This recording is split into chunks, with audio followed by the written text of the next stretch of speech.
Vous êtes sur Télésud, merci de nous rejoindre. À la une de l'actualité au Sénégal, près de 23 000 militaires et paramilitaires étaient attendus aux urnes ce week-end, une semaine avant l'échéance électorale, sur fond de vives tensions.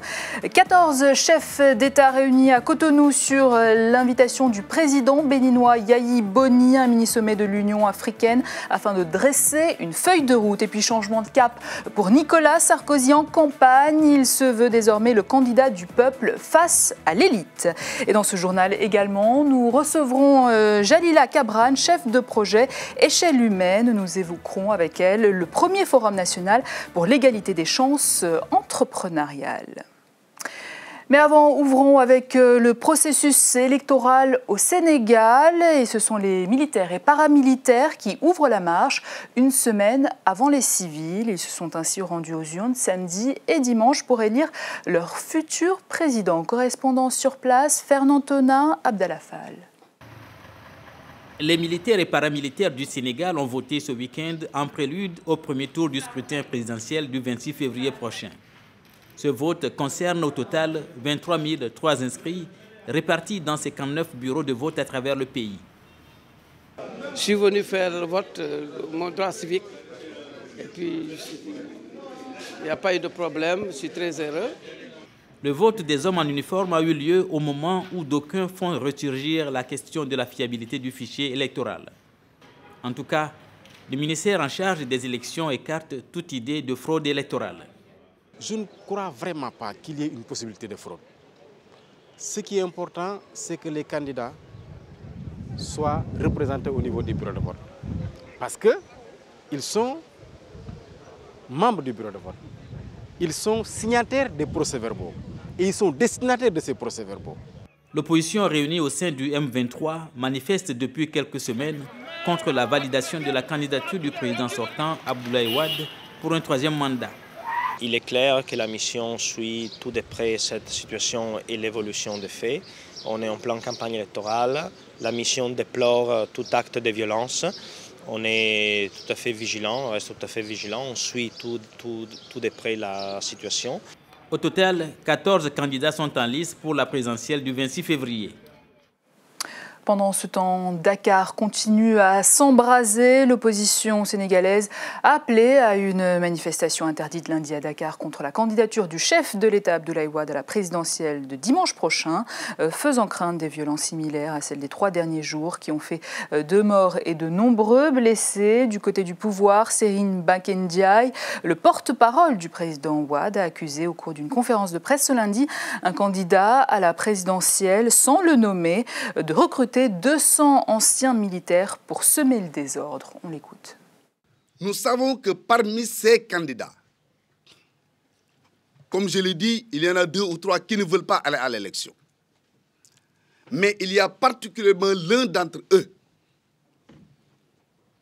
qui a recruté d'anciens militaires qui sont armés. Je pèse bien mes mots. D'anciens militaires qui ont été recrutés, qui sont aujourd'hui armés. Vous avez vu la semaine dernière, quelqu'un a jeté une grenade dans un véhicule vers Dieuppeul. C'est tous témoins. Sur les ondes d'une radio hier, un autre a dit « Nous sommes armés et nous sortirons nos armes le moment venu ».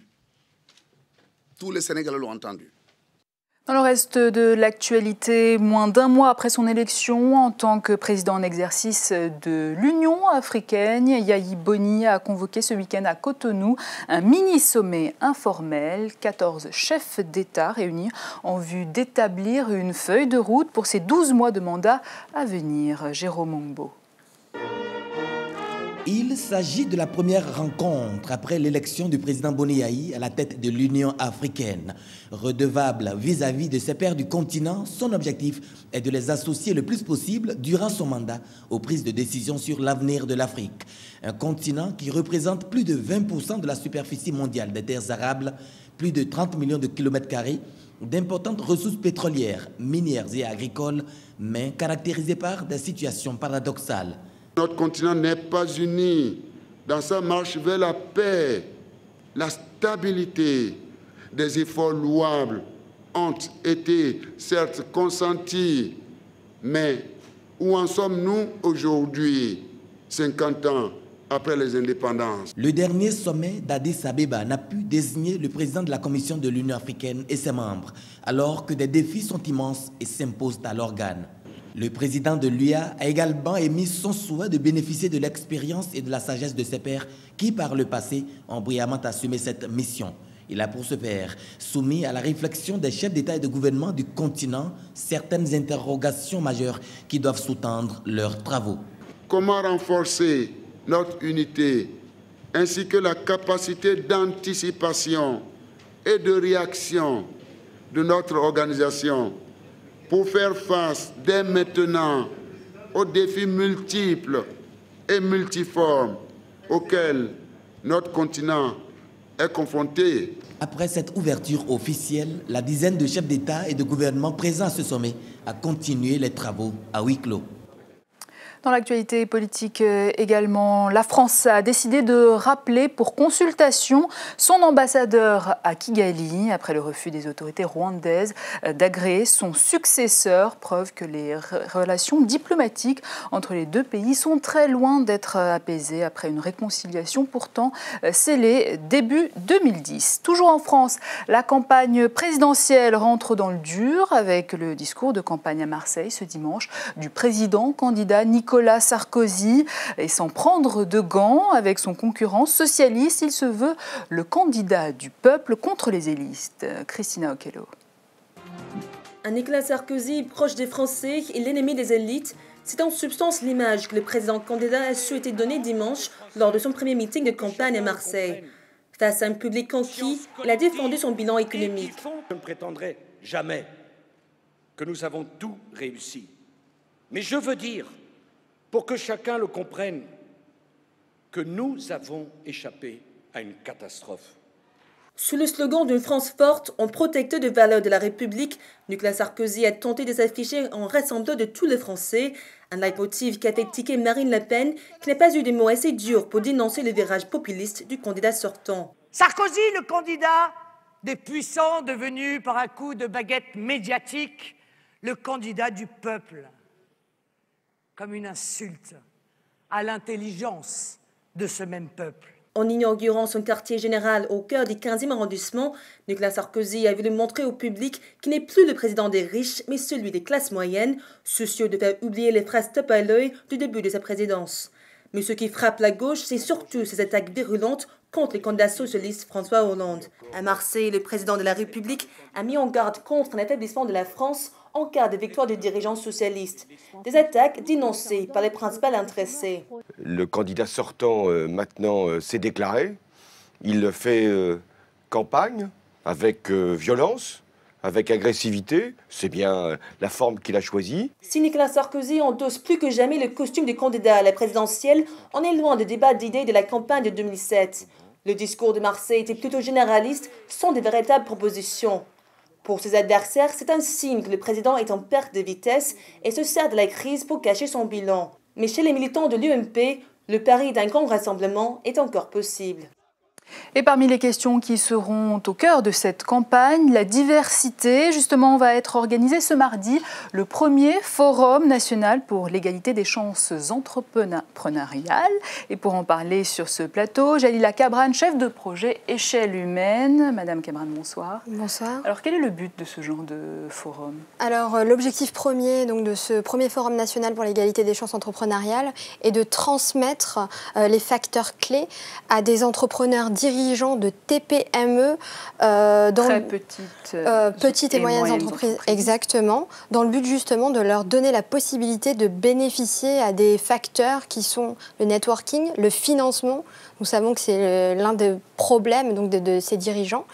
La méthodologie et également l'internationalisation si le marché international tel que celui qui est à destination d'Ebrica les intéresse. Alors vous vous adressez aux leaders émergents, alors qui sont-ils? Tout à fait. Alors la cible première de ce forum, c'est les entrepreneurs au profil multiculturel, peu importe le stade, que vous soyez porteur de projet, phase d'amorçage jusqu'au développement, habitant également dans les quartiers dits politiques de la ville. Et donc le but, suite à ce forum, c'est la création d'un programme d'incubation qu'on a appelé Leader émergent, en sélectionnant des pépites d'entrepreneurs qui pourront bénéficier au cours d'un an donc de financement, de méthodologie avec des coachs qui seront présents notamment demain lors de notre événement, et également du networking au niveau international. Alors nous sommes en période de campagne électorale, le timing est plutôt bon. Qu'attendez-vous des politiques aujourd'hui? Écoutez, déjà comme on a pu le voir actuellement, les entrepreneurs de type TPME sont très prisés. On peut le voir dans les programmes de nos présidents, enfin des candidats actuels. Et donc ce qu'on veut, c'est qu'ils prennent conscience finalement que tous les entrepreneurs n'ont pas vraiment accès à tous ces facteurs qui leur permettent de devenir un entrepreneur de relais de croissance pour demain. Alors quels sont-ils ces facteurs? Alors les facteurs, comme je vous l'ai dit, donc c'est l'accès à des financements, puisque c'est vraiment en fait le financement en tout à fait, lieu. Tout à fait. Le financement également, on s'est rendu compte que les leaders émergents, les dirigeants au profil multiculturel innovant s'intéressent fortement en fait au marché international, qui leur est davantage favorable. Comme par exemple cette année, la première région que nous mettons à l'honneur, c'est l'Outre-mer. Alors vous avez déjà rencontré des politiques jusqu'à présent ou est-ce qu'ils comptent venir à ce forum? Tout à fait, alors ils comptent venir demain. Donc on a des représentants donc, du gouvernement qui seront présents avec nous durant le forum. Alors le forum est donc ouvert à tous. Tout à fait. Et je vous laisse rappeler l'heure et le lieu. Tout à fait, donc il aura lieu l'UTESIA, 40 boulevard Raspail, donc toute la journée de 8h30 à 19h30. Bon courage en tout cas, Jalila Cabran, merci. Je rappelle que vous êtes chef de projet Échelle Humaine. Merci. La communauté économique et monétaire d'Afrique centrale aura désormais une compagnie aérienne, Air CEMAC. Son vol inaugural devrait avoir lieu dans moins d'un mois, selon les ministres des Transports de la sous-région réunis à Brazzaville, qui rencontrent toutefois quelques petites difficultés. Boris Agapit. Le premier vol de la compagnie aérienne communautaire a été encore ajourné. Certaines difficultés persistent à ce jour. Les ministres des Transports de la sous-région en conclave à Brazzaville, capitale choisie pour abriter son siège, ont décidé de l'impossibilité de conclure un accord de service aérien avec South Africa Airways en raison de divergences de vues, de confier la certification d'Air CEMAC à l'autorité aéronautique du Cameroun. Ils ont statué en outre sur la mobilisation des financements complémentaires par les États membres et sur le recrutement d'un cabinet conseil en vue de lancer l'exploitation de la compagnie aérienne attendue. Nous avons connu quelques problèmes dû au fait que c'est une grande compagnie. Vous savez qu'aujourd'hui dans le domaine aérien, on ne peut rien sans avoir un partenaire adéquat. Parce qu'il s'agit d'un secteur beaucoup plus difficile, stratégique et même épineux. Et donc c'est pour ce fait que nous avons fait le choix d'un partenaire stratégique et qui lui voulait inventer l'histoire. C'est-à-dire que le siège se trouvant à Brazzaville et voulait placer la base opérationnelle de toutes les activités à Douala. La levée de ces obstacles est une manière de rendre fluide la circulation des populations de la communauté économique et monétaire d'Afrique centrale CEMAC. Les États membres de la sous-région ont en définitive le devoir d'apporter leur contribution à l'édifice commun afin que cette compagnie aérienne soit un vecteur d'intégration régionale. Autre nouveauté, le téléphone portable 100% camerounais, le XNet Phone, c'est le nouveau venu dans le paysage très innovant de la téléphonie mobile conçu par un groupe de 3 jeunes camerounais. Il vient d'être présenté à Yaoundé, Mélanie Beteb. Le voici donc, le XNet Phone, un téléphone portable, rien à envier au téléphone de même type fabriqué par les grands groupes internationaux. Le XNet Phone est la matérialisation d'une ambition de 3 ingénieurs de nationalité camerounaise. 2 sont résidents en Allemagne et l'autre passe le plus clair de son temps aux États-Unis. C'est à l'école de l'Occident qu'ils ont acquis les connaissances nécessaires qui ont abouti à la conception de ce téléphone cellulaire. Ce projet permet aujourd'hui de démontrer que dans plusieurs domaines, des Camerounais qui sont allés étudier à l'étranger ou qui étudient ici ou qui travaillent ici sont capables d'intégrer la haute technologie. Le XNet Phone a été paramétré pour le marché camerounais en particulier. Vous avez une sonnerie composée par un Camerounais, vous avez les petites sons, les sons de messagerie, les fonds d'écran, tout ça a été fait par les Camerounais. Le XNet Phone a la particularité de pouvoir prendre des puces compatibles avec tous les réseaux de téléphonie mobile. C'est un appareil multimédia. On peut faire la collecte et le transfert de données, des photos et films et même se connecter sur Internet. Nous avons travaillé avec une entreprise qui se trouve en Inde, qui nous a aidé à mettre en place les batteries qui peuvent durer jusqu'à 2 semaines. Nous sommes là pour rechercher les innovations dans le domaine de la téléphonie pour rendre les coûts abordables.